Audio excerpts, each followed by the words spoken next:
So let's break this story.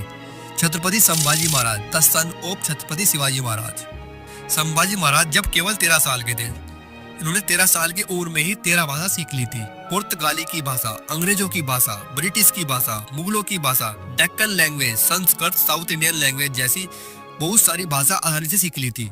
इतना ही नहीं, बहुत कम उम्र में ये हॉर्स राइडिंग, तलवारबाजी, तीरंदाजी, बॉडी बिल्डिंग आदि में निपुण हो गए थे। इतनी कम उम्र में ही इन्होंने बहुत से शास्त्र भी लिख डाले। संभाजी महाराज शस्त्र और शास्त्र दोनों में ही निपुण थे।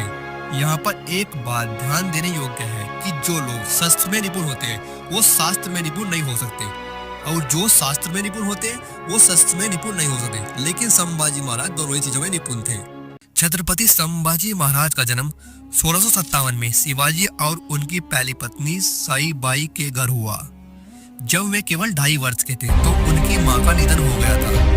मां की मृत्यु के बाद शंभू राज्य का पालन पोषण उनकी दादी जीजाबाई ने किया।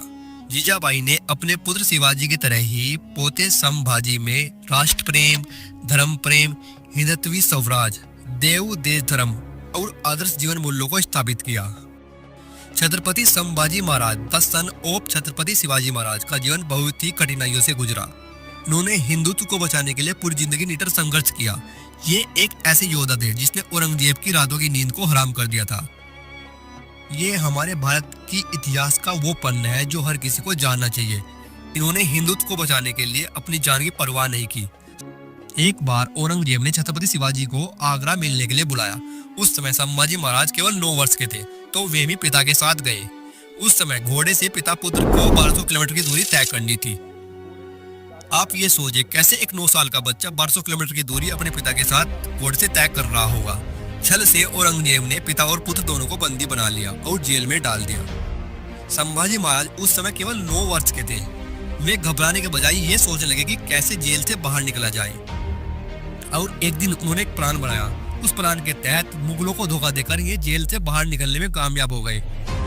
उसके बाद ये आगरा से सीधे पुणे जाने के बजाय उत्तर में आगरा से मथुरा पहुंच गए। औरंगजेब इनको ढूंढने में लग गया। इन दोनों को औरंगजेब पकड़ ना ले तो दोनों ने अपना भेष बदल लिया। शिवाजी ने अपना भेष साधु की तरह बना लिया। पिता पुत्र की जोड़ी को कोई पकड़ ना ले तो ये दोनों एक दूसरे से अलग भी हो गए।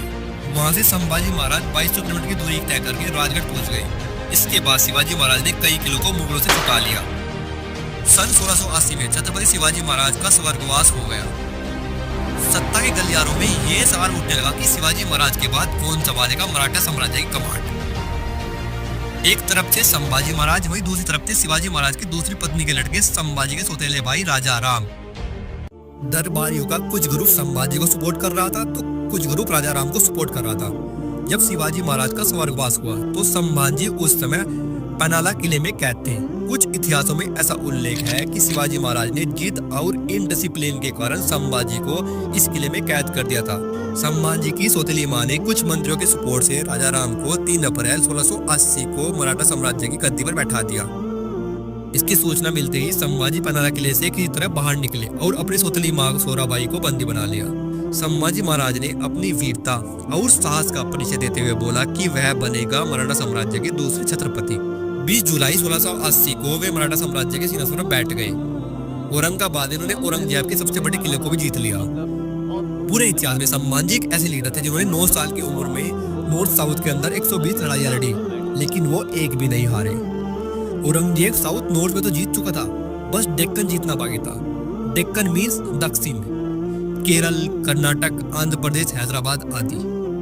औरंगाबाद में औरंगजेब का सबसे बड़ा जिला था। संभाजी ने प्लान बनाया कि अगर वे औरंगाबाद को जीत लेंगे तो उनके पास जो धन की कमी है वो भी पूरी हो जाएगी। पूरे इतिहास के अंदर संभाजी महाराज एक ऐसे लीडर थे जिन्होंने 120 लड़ाइयां लड़ी और एक भी नहीं हारी। जबकि अगर हम इनको और किसी लीडर से कंपेयर करें तो कोई ना कोई लीडर अपने पूरे काल में कोई ना कोई लड़ाई जरूर हारा है, लेकिन संभाजी महाराज एक भी लड़ाई नहीं हारे थे। दोस्तों, संभाजी महाराज बहुत ही कम उम्र के थे, लेकिन इनके अंदर लीडरशिप, साहस और अपने देश के प्रति ईमानदारी कूट कूट के भरी थी। मुगलों के पास 8 लाख सेना थी, वहीं मराठा के पास 20,000 की सेना थी। मुगलों के पास 8 लाख की सेना थी, वहीं मराठा के पास 20,000 की सेना थी। औरंगजेब ने मराठा को इधर से मार दी, उधर से मार दी, लेकिन औरंगजेब एक भी लड़ाई में जीत नहीं पाए। संभाजी महाराज उम्र में तो छोटे थे, लेकिन उम्र इनके लिए कोई मायने नहीं रखती थी।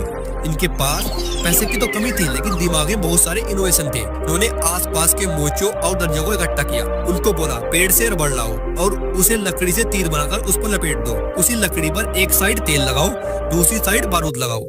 रबड़ का कपड़ा जलता नहीं है, तेल में आग लगाकर उसे छोड़ दो। जैसे ही तीर निशाने से टकराएगा, उसका बारूद आग की मदद से फटेगा और भयंकर तबाही मचाएगा। लेकिन औरंगजेब को भी मानना पड़ेगा। मार खाते थे लेकिन फिर भी नहीं मानते थे। औरंगजेब नए नए राजा को अपने साथ लगाते थे, फिर कोशिश करते, लेकिन फिर भी हार जाते थे।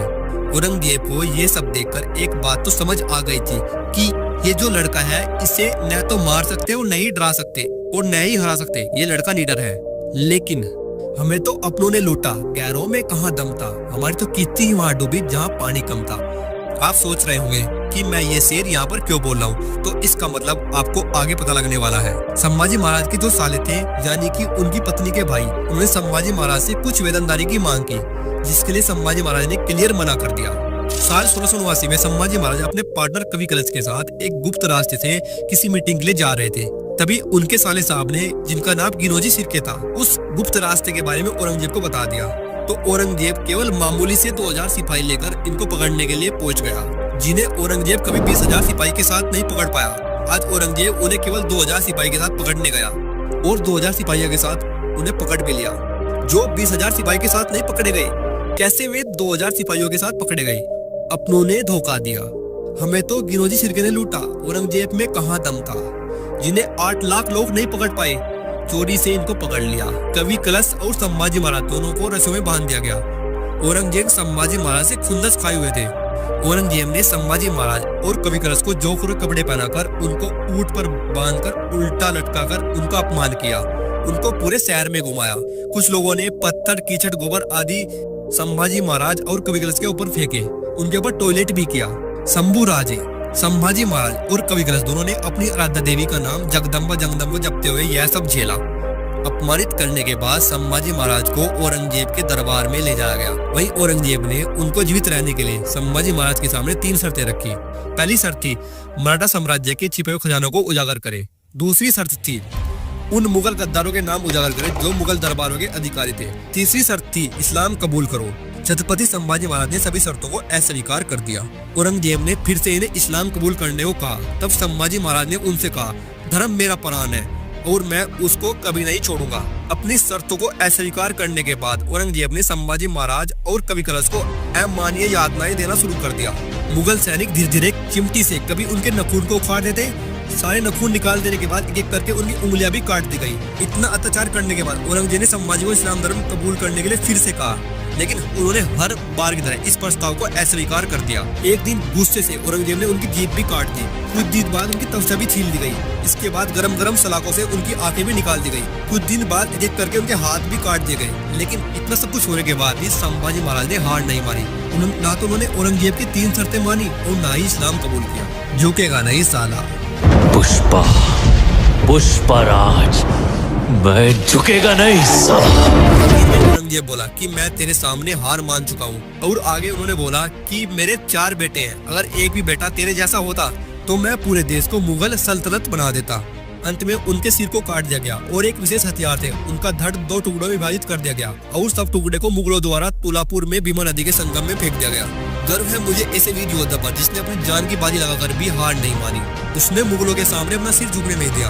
बाद में मराठा साम्राज्य कुछ लोगों ने उनके कटे हुए टुकड़ों को उठाया और सीला। उसके बाद इनका अंतिम संस्कार किया। धर्मवीर छत्रपति संभाजी महाराज। इस प्रकार संभाजी महाराज ने अपने प्राण देकर भी अपने हिंदू धर्म और अपने स्वाभिमान का त्याग नहीं किया। उनके बलिदान के कारण सभी मराठा और दूसरे हिंदू राज्य एकजुट होकर मुगलों से लड़े। इसके चलते थोड़े वर्षों बाद ही मुगल साम्राज्य का अंत हो गया। शिवाजी महाराज के हिंदुत्व स्वराज्य और हिंदू धर्म की अस्मिता की रक्षा करने के कारण ही छत्रपति संभाजी महाराज को धर्मवीर की उपाधि दी जाती है। उनकी वीरता और उच्च चरित्र आने वाली पीढ़ियों के लिए प्रेरणादायी रहेगा।